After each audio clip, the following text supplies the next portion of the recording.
Thank you, everybody. Thank you so much. Thank you all, and pardon the notes. I'm used to being behind the camera, not in front of it, so I came prepared.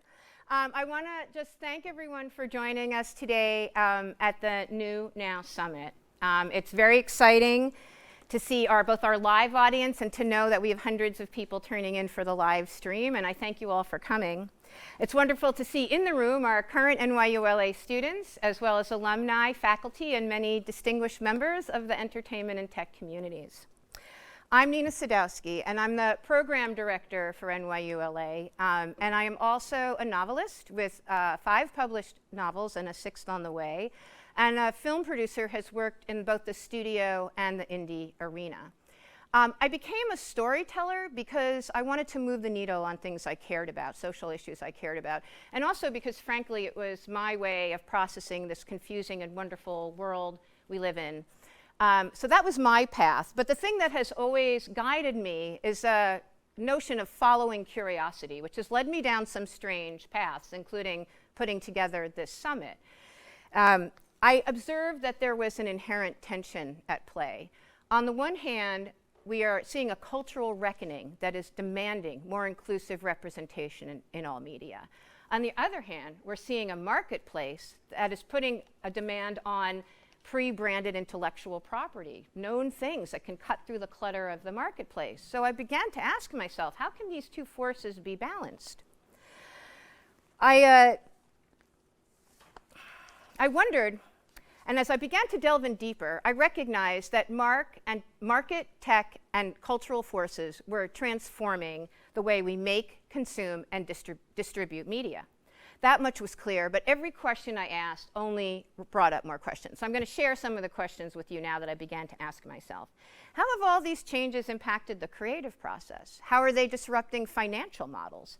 How do we tackle the inherent bias acknowledged to be in AI? Will tech divide us, or will it unite us?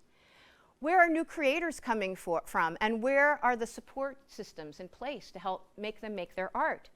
With all this disruption, how the hell are people getting paid? How have all these issues impacted the strikes? What will our industry look like when the strikes are over?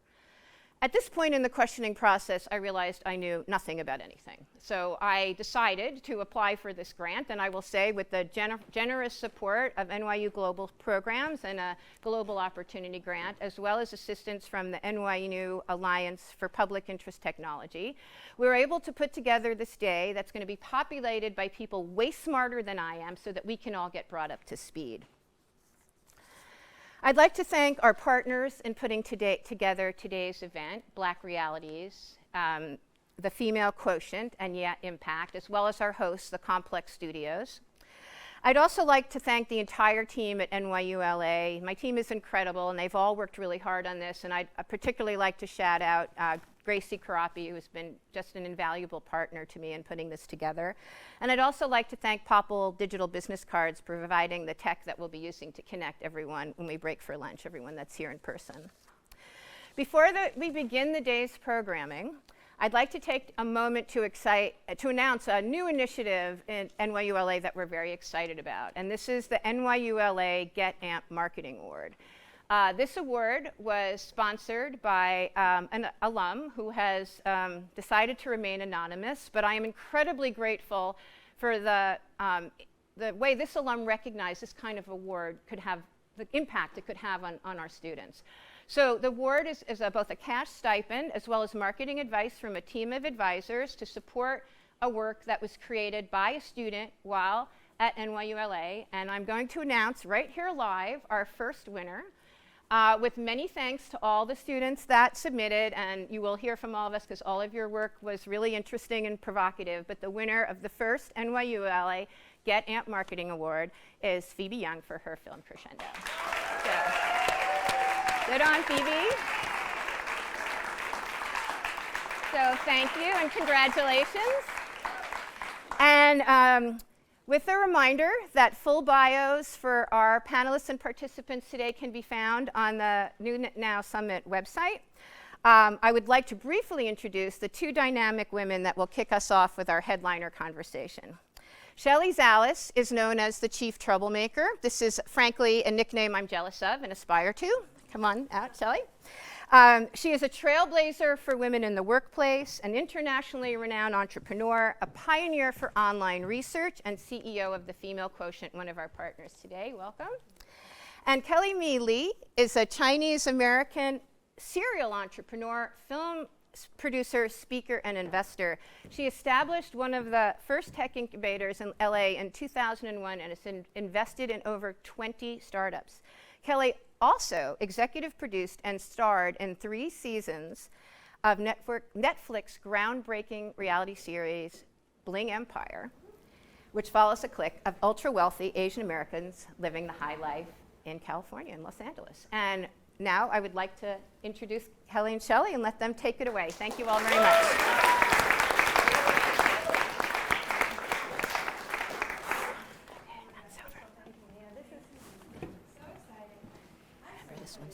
I went to NYU many years ago. I mean, I'm not embarrassed to tell you how many years ago. I'm 61, so when do you go to college? I guess you're like 20. So. I don't even know, but your spirit is so young. That's all that matters. Age is just a number. So. And I just posted a picture of me with my first child when I was pregnant. I gained like 60 pounds. And I think everyone was amazed at the photograph. And I was on a landline talking pregnant, and everyone was cracking up. That's how long ago it was. So you just had a baby girl who was the cutest little thing in the entire world. And thank you. Thank you. It's definitely been an experience. It's amazing. Right? And it's pretty amazing because people always say, how do you do it all, right? And I always find it amazing because people ask women, how do you do it all? And they never ask men, how do they do it all? And we have to start doing that because it's time for a new conversation. Because if we start asking men and women, how do you do it all, maybe we can break that taboo that caregiving should start in the home, and we should share that responsibility. Oh, absolutely. Right? Yes, absolutely. Okay, so Bling Empire. I want to just open with, did you have a favorite moment in Bling Empire? Ooh, there are so many. You know, Bling Empire changed my life in so many different ways. One, obviously, I met my boyfriend, who is the baby to my beautiful daughter, on set, actually. He was off camera, but we met on set. We're on a trip to San Francisco, so that changed my life completely. I love that. Even though he was, you never shared that one, right? No, in Bling Empire. You know, with the reality show, especially my last relationship was so public, I just want to keep him to myself. And, you know, we kept it very private for, I think it was over a year. And then when it was funny, I posted a picture of him, and everybody was like, they had the weirdest guess, you know, on my comment who he is. John Cena was one of them, and I was like, wait, what? Like, how does it even work? But yeah, we had a lot of really just every guest out there. It was really funny. I love that. Okay, when you were growing up, what did you want to be? Like, what did you imagine? I thought I was going to be a doctor, like all my family, just because I didn't know anything else. Media entertainment wasn't part of, you know, like my family, especially I grew up in a small town in China. I didn't know it existed. I didn't really find my passion until like in my late 20s, 30s that, you know, so you guys are very lucky that you guys are going for your passion right now and learning about it. I had to learn everything on the fly and learn everything ground up. So I thought I was gonna be a doctor, like the rest of my family, because that's the only thing I knew. I love that. Okay, so Bling Empire. I have to share this story because this is pretty crazy with your journey. You went to Bling Empire. You are the creator of Bling Empire. You were going to be behind the scenes, producer, director, and next thing you knew, you became the star of Bling Empire. What happened? Like, how did that happen? I don't even know. You know, Bling Empire was, I read the book Crazy Rich Asians before it was made into a movie, and at that time I just thought, these are my friends, and it's an incredible story, and I want to make a reality version out of it. And of course, we got a lot of no's. It took me many years. It wasn't just an overnight success. It took many years, many no's, and didn't never give up on the project. And you know, when we took our last round of pitching, I was like, oh, I'm not on camera, and they were like, no, these are your friends. It doesn't make sense. You know, you need to be on camera. And it was a very new thing for me. I never imagined my life to be in front of camera. I'm very, very comfortable. I'm an introvert. I'm very comfortable behind the scenes. You're an introvert. I'm an introvert. Okay. I like to be behind the scenes. And I was like, you know what, let's do it, because we have one chance to make this show, and we have to make it great and just put it out there, because we did make history. We are the first all Asian cast on a global network, you know, and it's bigger than me. I want to give voice to the younger generation, because growing up, I didn't have role models to look up to. Asians weren't, growing up in America, Asians weren't on magazine covers, they weren't on TVs. Even if they were in movies or TVs, it's very stereotyped. You know, men are kung fu masters, nerds. Females are very highly sexualized. So, you know, I was like, I want people, and I want the younger generation, the current generation, see that Asians can be cool, fun, like, we're smart too, all that stuff, and get rid of the stereotypes. So, yeah, that's how I end up on camera. Okay, so there's so much to unpack with everything you just said, so I want to back up. The cast of Bling Empire, they were your real friends? I mean, these weren't just people that were actors. These were your actual friends that you cast? Majority of them are. Obviously, a couple of them I met for, you know, when we started developing the project together. So I did get to hang out with a lot of them for about a year or two before we started filming. Okay, and it was from Crazy Rich Asians. So The concept, yeah. The concept. Well, yeah, kind of the idea. Okay, was the idea. And so how many years ago did you conceive of the idea? I read the book in 2013, and I think I started really working on it in 2015. And you know, we started filming, started developing. Like, you know, I went through different production company. And 2018, at the end of it, is when we started filming. 2019 is when we sold it to Netflix and went full on production, and it came out 2021, early 2021. That's really quite remarkable. And I want to go to the no's. So, no, no, no, no, no. Yeah. What were the reasons for the no's? We weren't really given a reason other than it's never been done before, just because Hollywood's still a business, right? Like, there's, you know, everybody's also, they want to make sure their job is safe. So it's never been done, it might not be successful. But because, you know, Crazy Rich Asians and shows like Fresh Off the Boat, that paved the way for a reality show of all Asian cast. And now that hopefully Bling Empire paved the way for other all Asian casts, or other, you know, have people, so they can take a chance, Hollywood can take a chance. You know, there is still business to be made, you know, for, I guess, different, you know, that's not all like all like Caucasian, you know, in front of camera. When you got the yes, was there something about your pitch that you did differently that got the yes, or was it just that right moment? I think a lot has to do with the moment, just because Crazy Rich Asian was such a big hit for as a movie, and my phone was ringing off the hook at the time. All the people that were saying no to me called me back. Okay, so it was when Crazy Rich Asian hit. Yeah. That's when. So it was that 2018 moment that you got the hit. Okay, I want to go into, and Nina talks about, you know, transmedia, and, you know, we say multimedia. At that time, because it was Netflix in particular, how did you think about, from concept, did you have that thought about developing the script and the concept cross-media at the time, or did you just think about developing it in a single platform? Did you think about the whole concept of how you were going to roll out? Yeah, not particularly, but you know me, I'm always thinking about how to create things, a business around, and all my businesses is ecosystem. Everything has to feed off each other. That's how my brain works. However, when we're developing a project, I wasn't thinking I was going to be on camera, so I just want to focus on basically get the show made. But it's incredible the reach that Netflix has. That was, you know, that you mentioned. I didn't realize the impact of Netflix until when the show aired. It was during COVID, so we were doing a lot of press through Zoom. But after the show, I got to travel a little bit. And then when I went to Mexico, when I went to Asia, went to Europe, I didn't realize the fan base and the reach that Netflix had. It was really funny. After season 1, I was in Mexico City, and this lady came up to me on the street, and then she started talking to me in Spanish, and then I just looked at her blankly. And then all of a sudden, both of us connected.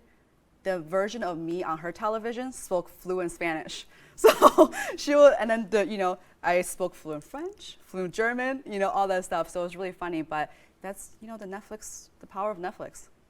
So when you think about, you know, multimedia, multi-platform, how then did you think about all the distribution channels in terms of leveraging this amazing content that you had?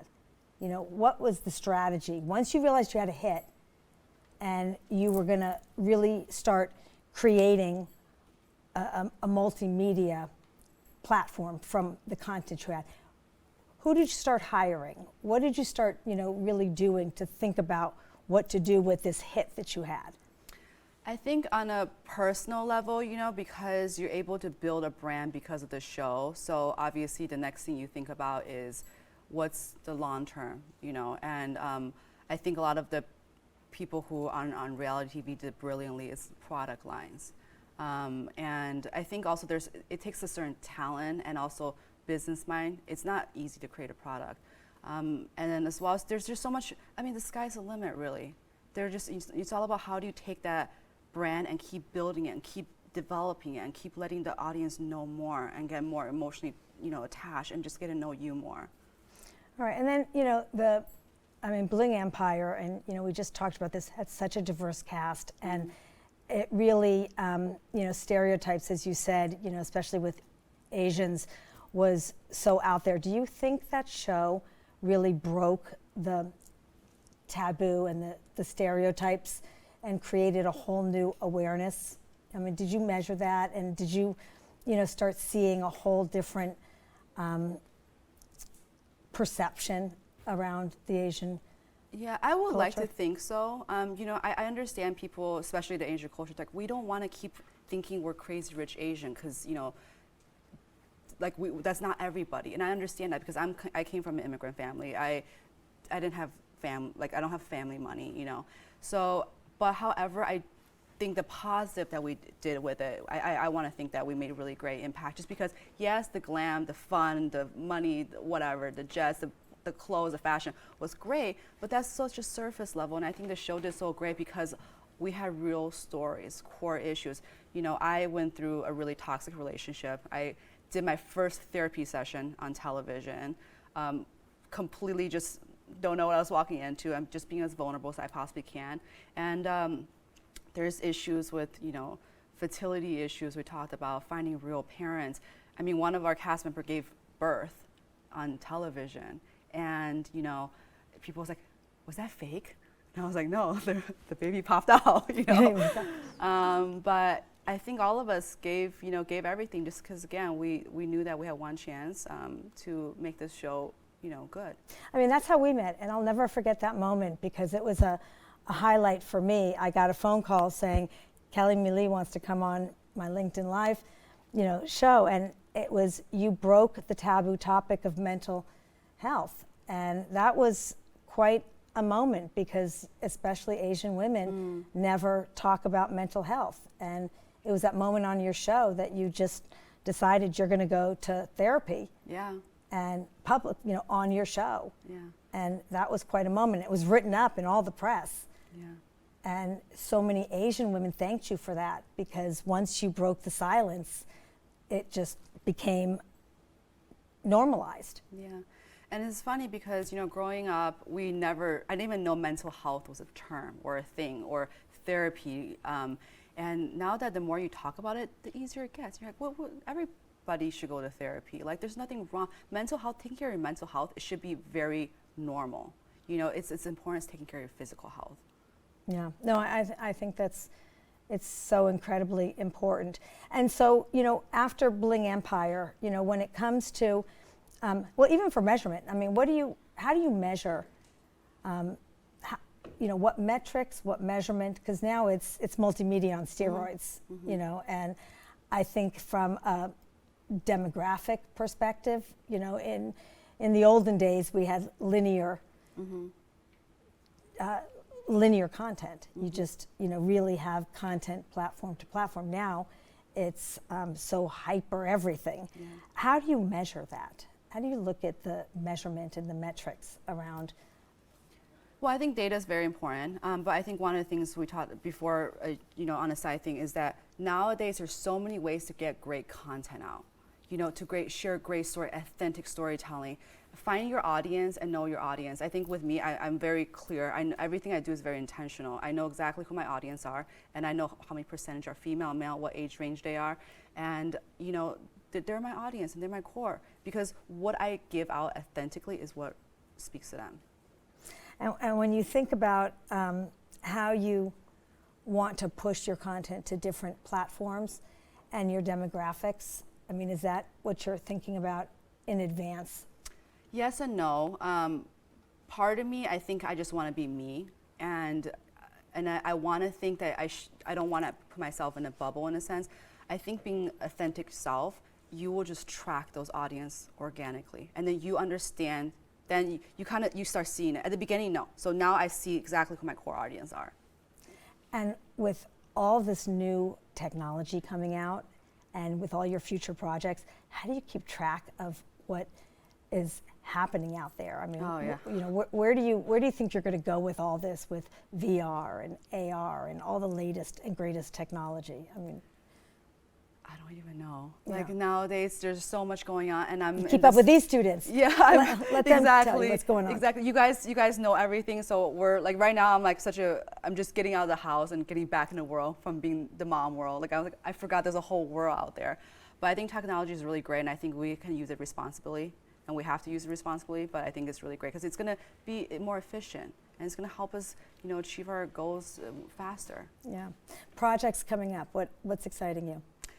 Right now I'm just really focused on cost-based projects. I think when I was younger, I used to do every project there is. When I'm a movie set, I'm like, yeah, let me help out because I just want to be there. Let me, I'll PA, I'll do whatever. I just want to learn, And nowadays, I'm just a little bit more cautious on the projects I pick because I want to pick projects that I'm really passionate about. Because one of the things that when you're doing a film project, you're even with a movie, you're with that crew for many, many years, and you really have to really like them, Yeah, it's very true. And when you're on a set, it's really hard to manage because how many people there are. So again, I just want to make sure that the stories I tell, and the projects I'm involved with, I have to be very cost-based.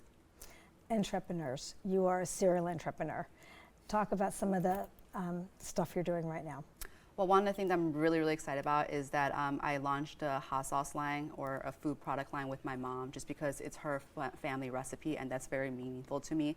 And being able to grow closer with her as well, because we didn't really have the best relationship growing up just because, I didn't become a doctor, so it's a failure in her eyes. Now that we're definitely a lot closer, and building this brand with her is very, very meaningful to me. I love that. And you used the word failure, and I think that for me, some of my greatest failures led to my greatest successes. Absolutely. Do you have a favorite failure? Oh my God, I fail every day. I feel like, I think, I think we are where we are. Is where we're supposed to be. I'm building this brand right now, but I have failed at many other brands before, and I've made many other mistakes. And being able to learn from these mistakes, that's the true entrepreneur spirit, I think, because I think a lot of time people think about entrepreneur, they think like, the road is a smooth sailing up, when in reality it's a wave. You're going to succeed on some, you're going to fail some, and even when you succeed, you're still going to fail some. So you just got to ride that wave and not give up. I love that. And can you give like a piece of advice to the entrepreneurs out there today, like entrepreneurs or producers, directors? You have so much wisdom, and we were just talking in the green room about qualitative, and I always say the best advice comes from people who have been there, done that, lived experience, and you have great lived experience. Oh, thank you. I think just not give up. You're going to hear a lot of no's before yeses, and also just stay true to yourself and be very clear on your vision and what you want to do and accomplish. I think it's just so true. I mean, and I think resilience is just so important. You've got so many no's, and you just need one yes. You just need one yes, and every no is opportunity for you to learn something else, change something else, and you can move forward. I think it's really important. And I think in today's world that's moving so quickly, you're so tempted to say yes to everything, but Yeah. you also need to focus. You need to focus, say no to things that doesn't serve you and doesn't make you grow. And also, I think one of the things you said, everything moves so fast. Pause for a moment sometimes. Sometimes we forget to pause and just appreciate what's in front of us and appreciate the presence. Celebrate the big wins, but also celebrate the small wins. Yeah. I think we're also living in the world of the creator economy and, influencers today. What's your perspective on that? I think it's very great because it's very powerful, because nowadays somebody can be on their phone and reach as many audiences, probably more than a traditional back in the day on television, right? Like, some of them, they can reach 20, 30 million, followers, but also comes with responsibility. I think we have to be very cautious with that, of the power we have to share information and, be responsible for that. And then platforms, favorite platforms. I'm so bad at social media. Instagram, I don't know. I think that's still my thing. Oh, you're good at that. You're Okay, very all good right, at Instagram. Thank you. Use that quite well. I was quite surprised also that you're not on LinkedIn. I was going to ask you what we don't know about you on LinkedIn. You're not on LinkedIn. I'm obsessed with LinkedIn. I am on LinkedIn, but I'm not as active, but I should be, I'm going to get on it. Okay, so are we going to see another Bling Empire? No more Bling Empire, but there's going to be other projects coming up. I think it'll be really fun. Okay, and then, where are we seeing, the mix of where TV's going? Where are you feeling? Where TV's going, I feel like nowadays is really the great platform of everything. I think that's a beautiful thing. Is that storytelling. You can tell a really authentic story nowadays, because back then I think there's a formula of what's success and what's going to work. Nowadays there's just so much more. So, go out there and just make great projects. And make projects as meaningful to you, yeah. Because I just, in my day, it was, we just took content and migrated the same content from channel to channel. Right. And pushed the same content and just used the different platforms. And today you really have to create the right content for the right channel. Yeah. And, if you don't do that, you're going to lose your audience. So how do you really think about, when you're creating a brand thoughtfully, do you think about it in advance? I really think about that, because it's so complicated when I think about that. It's so complicated to think about, with all of these channels out there at your disposal, how you build a brand today. It is hard. However, I think the wants of every network changes with time as well. So, for example, HBO back in the day only wanted big world, right? They didn't target millennials and younger generation, and Euphoria became such a big hit. And then all the time the buyers are targeting, do you have any more young adult stuff? Do you have any more young adult stuff? So I think also it depends, because it changes as well. But if you have a good project, good idea, I always say good stories never die. So just stick with it, and a lot of it has to do with timing too. That's true. Okay, role models. Who's your? Can I say you? Is that? No, seriously, Shelley is such a great mentor and just a phenomenal woman, and just everything about her. So I actually really do want to say you. Really. Yeah, no, seriously. Seriously. I'm not just saying that because she's here, but she really is just one of the most amazing human beings I've ever met in my life.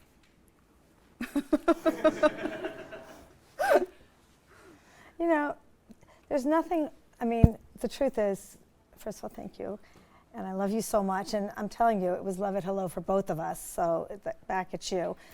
And I think that's the power of amazing relationships, especially today. And I've never felt more lucky that this is the first time you've come out in a really long time since you've had your baby to say hello to all these amazing people. And we are so lucky that you are here with all of us to share your wisdom. And I always say the best experience, it does not come from a textbook. And I think that all of you students are so lucky to be having this wisdom in real life, because this is the best experience you can get, just listening to what you've experienced, because we just throw ourselves into the fire. When you created Bling Empire, you did it on the go. Oh, yeah, it was very much on the go. Yeah. I learned a lot. Learned a lot. And so tell us, truly, what, you zigged and zagged. And I think that was what was so remarkable about your experience, some of the zigs and zags along the way. What would you not do again? Like, what did you learn from that experience that, you know, and sometimes you got to fail to succeed, like that you learned from that experience, because you had some downs to have to go up. Like, share some of that, because I want these students to hear that, because I'm the pioneer. I don't know if you've ever taken a survey on the internet, but I'm the mother of that invention. I had to make some horrible mistakes, because when you're the first, you have to make all those mistakes to succeed, because there is no one that ever did it before you. You were the first in that world doing that, especially in the Asian community.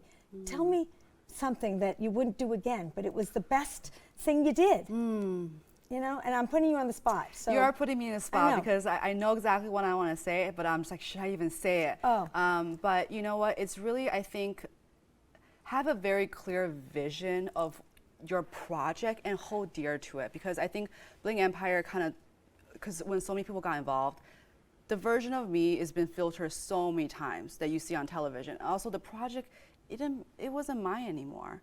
You know, you have to collaborate with people, but also at the same time, hold true to what you envision and fight for that. You know, I think for me, I let go too much. I trusted too many people, where you still have to hold that. It's great to be collaborative, because I'm always very collaborative, but hold on to that core and what really, why were you doing this project in the first place? When I was doing this project in the first place, if you ask me at season 1 compared to season 3, season 3 just there's no me anymore on the creative side. So yeah, that's probably next time I would change that. Stay true to yourself and fight for that.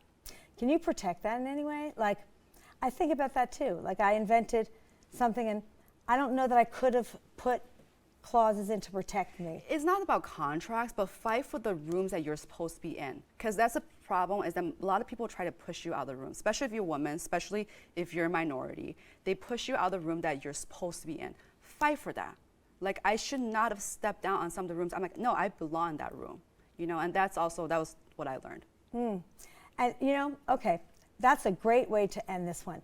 Tell me something that, leave us with 3 things that are your mantras. Live today like there's no tomorrow.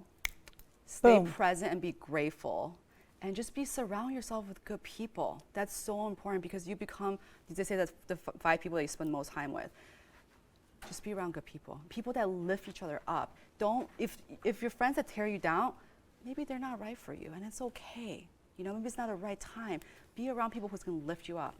I love that. And you know, and with be yourself, because everyone else has taken Oscar Wilde. And have friends like Kelly Mealy in your life.